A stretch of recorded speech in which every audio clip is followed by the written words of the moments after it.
Toyota Velfire ni datang dekat sini, apa yang dia buat, kita polish satu body.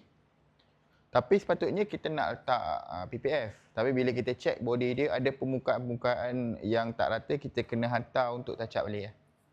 So hantar touch up, baru kita naik PPF. Tu mungkin lepas ni lah, lepas raya. Sebab ni dekat nak raya, saya tak sempat nak buat benda ni. So kita polish, kita coating. Coating pun kita light-light je lah, kita tak buat betul lah sebab nak kena settlekan, ada cat dia yang tak berapa rata.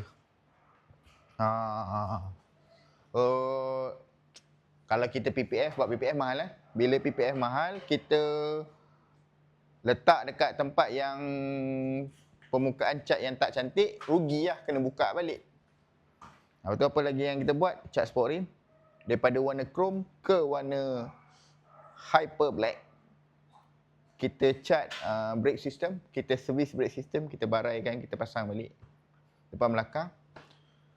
Lepas tu dalam, boleh tengoklah video nanti saya akan letak dalam yang ada gam-gam kesan tu. So kita dah polish balik player, Android player, nanti saya tunjuk juga. Itu saja, bye bye. Assalamualaikum.